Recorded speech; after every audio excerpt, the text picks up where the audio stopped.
here comes the next question, and I find this one, I find all the questions, Jim, with this topic really very interesting. Last year, the National Academy of Sciences released a report that was highly critical of the forensic science system. Can you talk about that report a bit and tell us whether it influenced your creation of the Wrongful Death Project or Wrongful Conviction Project? It actually did not influence us at all. It confirmed what we were already doing. Like I said, we had this project under creation for over a year before we released it. So it was actually about 6 months into that development when the National Academy of Sciences came out with its report that was so critical of forensic sciences that are used in criminal trials. And all it did for us was confirm exactly what we were doing, that we knew there were mistakes being made in the forensic sciences, that we knew there were significant problems. And this only made our belief in our project stronger in terms of this is something we have to do.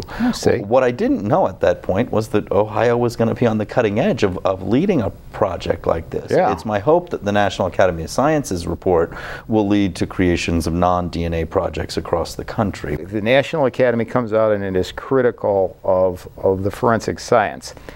You know, Tim, during this time in the popular culture, we have a lot of television shows, CSI, that, and they're very popular, they're very interesting, you know, and they may actually lead our viewers to, or any of us to believe that, yep, science is totally accurate and no problem here. You'll figure it out every time, but that's not true, is it? No, it's not. And CSI is a really interesting show. I'm glad you mentioned it because I think there's actually two sides to that coin. It leads people to believe that there's going to be some absolute answer provided. That's exactly what it does. These cases, and unfortunately, that's just not true. Most cases come down to some circumstantial evidence and potentially very weak eyewitness identification, and that's all there is. Yeah.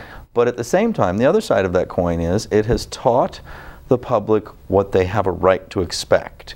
If you are going to prove a case beyond a reasonable doubt and take somebody's freedom from them, put them in prison, lock them up behind bars, you should use all of the science that is available to you and use it properly.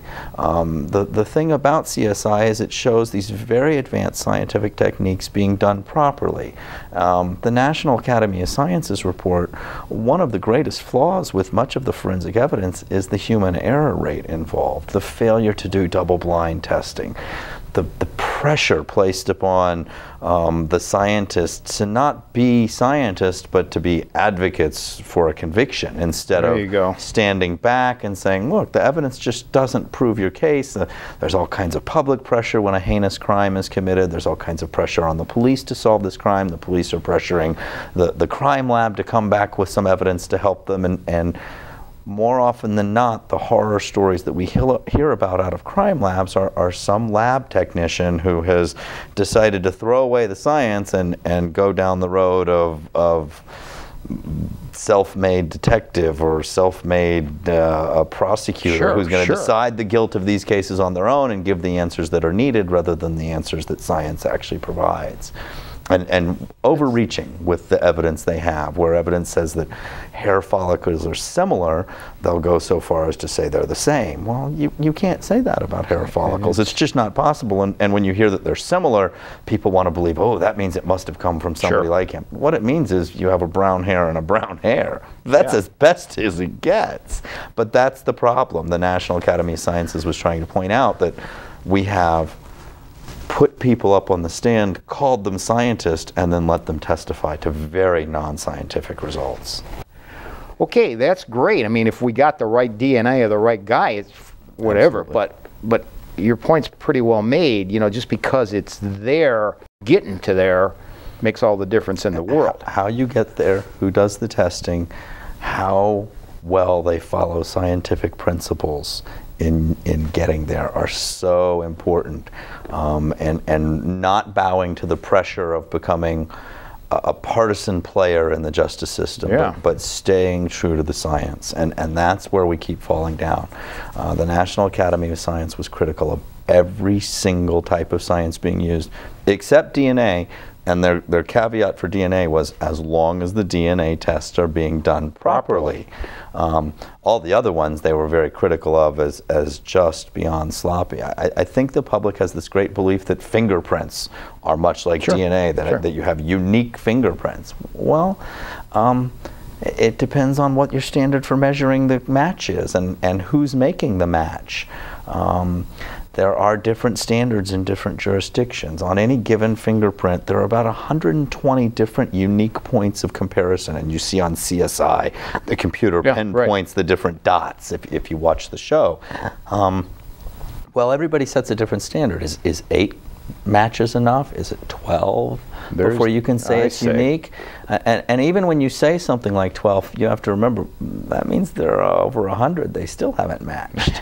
That's a pretty big number. And when you get down into the jurisdictions that allow people to get on the stand and say we made a match and it's only 6, there are always mistakes.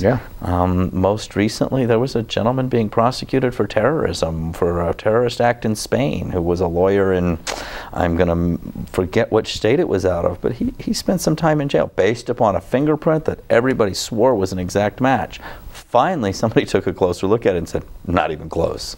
Not even close. That's interesting. I mean, well, I guess the net effect of all of this, Tim, is programs like yours will cause all of us to raise the bar and give some thought to that. Just because you have the science, it doesn't mean you have a pass right to the guilty verdict. Even though as jurors and those of us, any side of the system we're on, could easily be swayed by that, as well as our, the popular media.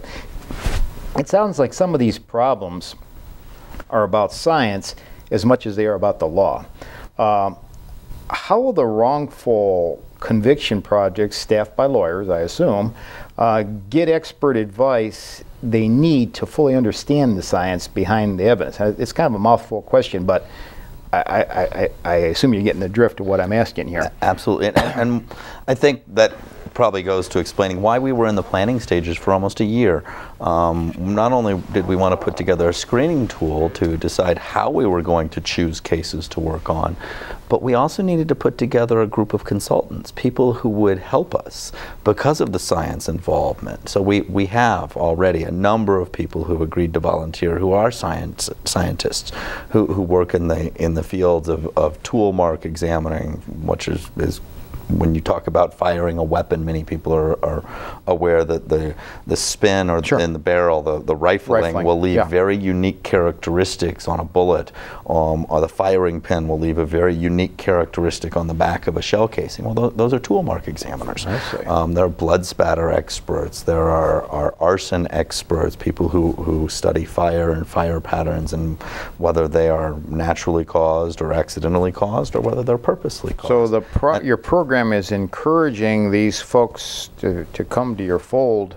And we have a panel who have agreed to, when we need them, to be able to call them and pick their brain. And ask them the questions of, is this good science? Is this bad science? Should they have done more? Is there something more we can look at now with what's left, what evidence still exists, who have volunteered to work with our program. So part of that development program was bringing these people together to help us, who are available to assist us.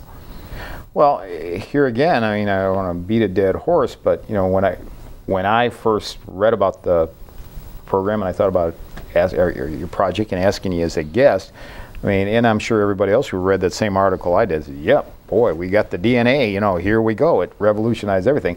But about everything you're sharing with us, DNA is way down the road here. I mean, there's a lot more expertise that we need to tap. I guess everybody seems to think that it's so easy to put that bullet under the microscope and say, yeah, it came from that gun. Well, maybe there's a little bit more to it than that.